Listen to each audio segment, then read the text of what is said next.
Hi everybody, welcome to today's edition of the CrossFit Games Update Show. I'm Sean Woodland with Tommy Marquez and Pat Sherwood, wrapping up the third and final weekend of regionals. And this past weekend we saw some pretty impressive performances from some people that I don't think we expected to see them from.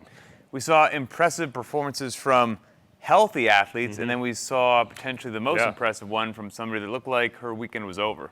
And that's the beauty of the sport. Every year, a new set of rules, a new playing field, and we see some athletes really step up from out of the woodworks and kind of make a name for themselves. Let's start in that Central Regional, and here are the 15 qualifiers from the Central Regional. And it's Scott Panchik who wins on the men's side. Jacob Hepner is the only man from the North Central going to the games. Mayhem Freedom took the lead on the final day. And how about Brooke Wells, the 19-year-old rookie, winning the Central Regional and very stacked women's division. But the biggest story out of this regional, and probably the biggest story out of the regional so far, was a woman who was not on that list, and that's what Julie Fouché did with a partially torn Achilles tendon. Who we expected to run away with the regional, and particularly was, but when she hurt herself, what that wound up showing us, I think was the best way she could have ended her CrossFit career if this is her last time competing as an individual.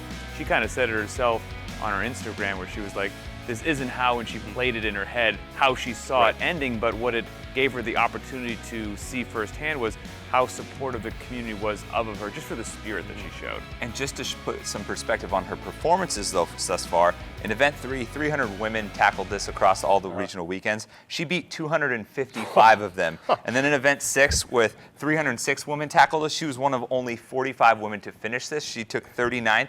Beat 267 women on a workout where she had a boot on her leg. Just walking around. That's casually. amazing. Yeah, that's a performance that I know we'll be talking about for quite a while here, and we're certainly going to miss seeing Julie Fouché at the games. Brooke Wells, meanwhile, 19 years old, goes out and wins this thing.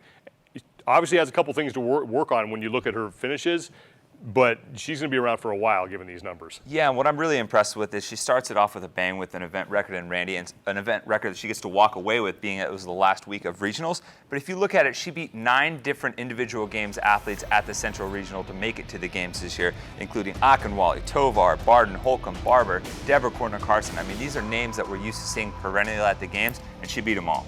And she kind of struck me as, I rewound the clock all the way back to 2009, where I was in the stands after I got cut, watching Annie Thorsdottir struggle on the rings, in the final event. And, Brooke struggled on the rings 29th, her worst finish on event number 7. But like we said, at 19 years old, man, you can get better on the rings, and as capable as she is everywhere else, she's going to be a force to be reckoned with for years to come. A lot of eyes were on the team competition because the 4-time champion Rich Froning and CrossFit Mayhem were in that division. Maybe didn't have the start they wanted, but certainly a very Froning-like finish, and they end up winning the regional. And no finishes outside the top 10, so, that's we're making fun of them, but they had no finishes outside the top 10, and they had 5 top 5 finishes, and I think this is a testament to how much these guys are genuinely a team of athletes that came together and performed, and not just Rich Froning. If it was just Rich Froning, they would not have been able to win the region. But the fact that they came from behind and pulled it out says this is a legitimate 6 individuals moving forward. And really, they still held court with some of the other super teams by winning their region. And what we saw over the weekends of regionals is that the heats get faster, the groupings of teams gets tighter, so really you have less room for error, and all that considered, they still come out on top at the end of the weekend. I'm still super impressed, and I think they did what everyone expected to do, is win. And the 3 teams that everyone is talking about heading into the games, Ute CrossFit, NorCal CrossFit, and then Mayhem. And when you put all their scores together as if they had competed in the same regional, NorCal wins, but CrossFit Mayhem Freedom finishes second by 10 points.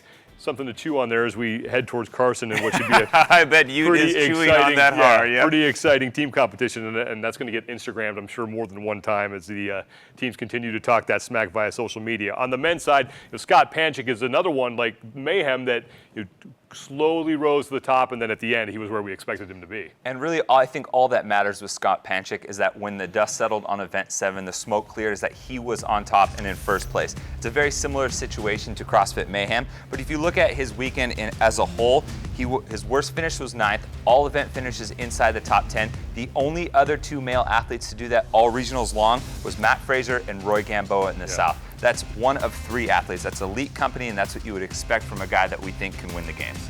And this is a guy that has been to the games 3 times, has never finished worse than the top 5 at the games. And so the fact that all the way until the very end of event 7, he wasn't in the lead, I think is also a testament to what the median level of fitness for the average competitor now showing up to regionals is way higher than it's ever been in the past with the changes at the Open and whatnot, that Scott Panchik didn't just walk this thing from start to finish, man.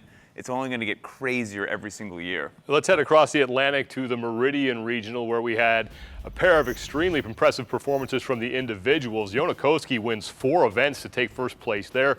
Sarah Sigmundsdottir outduels Katrin Davidsdottir and Annie Thorisdottir to win it. Kristen Holte is the only woman not from Iceland in the top 5. And then CrossFit Solid on the team side managed to take the lead from CrossFit Yas heading into the final day. Now that we've had a couple days to sort of step away from what Sarah Sigmundsdottir did and look at it, is it still as impressive as it was when we first saw it? It's all the more, it's just as impressive, if not more so. I was blown away by Sarah's performance from start to finish. I mean, also just given the level of competition out there in the Meridian that she had to deal with. I mean, we're talking Annie, Katrine, Kristen Holte, Helga Daughter, and to not just do okay, but to have all top 4 finishes except for a 9th in the handstand walk. Are you kidding me? Yeah, all of her finishes inside the top 10, worst finish of 9. She had 6 top 5 finishes. The only other woman to do that at regionals was the champ Camille LeBlanc-Bazinet. Good so company. If you're right next to her, that's a great way to go into the games. We talked about this over the weekend, and we want to show it to you one more time, but we took Sarah Sigmundsdottir's scores and injected them into different regionals as if she had competed there. And look what she would have done. Would have won the Pacific over Cara Webb by 8 points, would have won the East, the Atlantic, dominated California. The only regional she would not have won was the South. She would have taken second to Camille LeBlanc-Bazinet by 15 points. But if you take Camille LeBlanc-Bazinet and you put her scores in the Meridian Regional, then Sarah Sigmundsdottir still wins. So clearly this girl is still, she's a competitor, or she's a contender when she gets to Carson. All of those things are impressive, obviously, but she would have had a 107-point margin of victory in the California region, triple-digit margin of victory, and that was stacked with women. That's terrifying. Yeah, and I really, you just can't say enough about a rookie coming in and stepping up like that. That is just super impressive. Yeah, we'll see how she handles the pressures of the really big stage at the CrossFit Games. Meanwhile, Jonakoski wins 4 of the 7 events. We know that he is under the tutelage of one Mikko Salo. Have we found perhaps the next Mikko Salo in Jonakoski? Man, if we haven't, I don't know who the heck it is. Yeah. This guy was phenomenal start to finish. Some athletes, Panchik did fantastic, obviously, but then you have somebody like Koski that led at the end of every single day, just cruised the entire time. I mean, winning 4 events, that's more than 50%. That's just so rarely seen. And he won his regional last year. That's showing that it's not a fluke. I mean, this kid is incredibly legit. And what I like to see out of him is he walks away with the event record for the men in Randy, and then he had the 3rd fastest time of any athlete at regionals for event 3, the chipper. To see that kind of success in 2 very different workouts. We're talking like a 2-minute and 17-second time domain, then a 25-minute time domain. That is a broad, general, inclusive form of fitness, Yeah, and you mentioned that he's an elite company, Pat. When you look at the other athletes and teams that won 4 events during the 3 weeks of regionals, not a whole lot. Just Cara Webb and Emily Bridgers on the individual side, and the NorCal CrossFit in the California Regional won 4 events as well. So Jonakoski taking care of business there in the Meridian Regional. Looking forward to seeing him at the games. On the West, that was the regional that was held in Tacoma, Washington. Man, that was a wild last day there. Here are the men and women and teams who qualified. Lucas Parker gets the win. Cole Sager got himself in on the final event. Emily Abbott goes wire to wire for the women to take that, and then Lane 5 Athletics winds up on top on the team side of things. But men's event 7 was, I said it before, you take those top 9 names that went into that thing, and if you threw them into a blender and then hit start and then took them out, that's basically what that event did to the leaderboard. It was reminiscent to how fired up we were when we saw in Australia Ben Garrard just basically say, I'm going to take my spot to the games and I'm going to do it right now. That's exactly what Cole Sager had to do outside the top 5 going into the final event, and he knew anything other than just a Herculean, crazy effort would have him being a spectator at the games, and he just didn't stand for that. And what more could you ask for a way to close out regionals than just an all-out shootout in event number 7? First through 14th, separated by 25 seconds. That means if you walk up to a bar, take a deep breath and just shake your hands out, another guy is passing you in Done. that You're workout. done. And here's how it played out. Let's take one more look at the final heat of Event 7.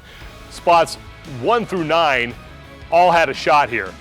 Everyone getting to the rings at the same time, and nobody really broke up their muscle-ups. Cole Sager, towards the left of your screen, was the first man to the 265-pound barbell, and he wins the event. He goes from 7th all the way to 2nd.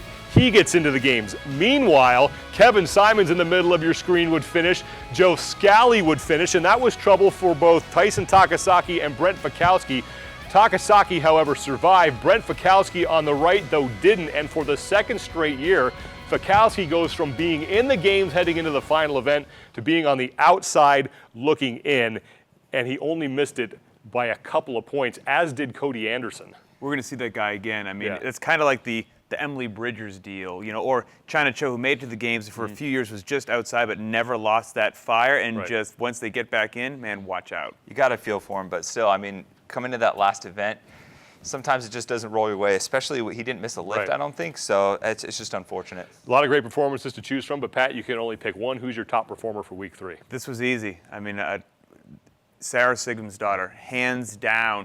And to put that into perspective, think about how incredible what Julie Fouché did was, and I'm still picking Sigmund's daughter. That's how much it just floored me and left me in awe of her capacity as a young athlete up and coming in the sport. Only one finish outside of that top 4, and it's just the handstand walk, which she can polish up and become significantly better in a short period of time. Other than that, man, she was dominant from start to finish, and that's a word, analysts like to throw around a lot. It's blah, blah, blah. She was dominant the entire regional, and she is probably the number 1 person now. I'm most excited to see how they do at the games. Well, speaking of the games, that is the next stop. That's going to do it for us. Hope you guys enjoyed regionals. For Pat Sherwood and Tommy Marquez, I'm Sean Woodland. It's on to Carson.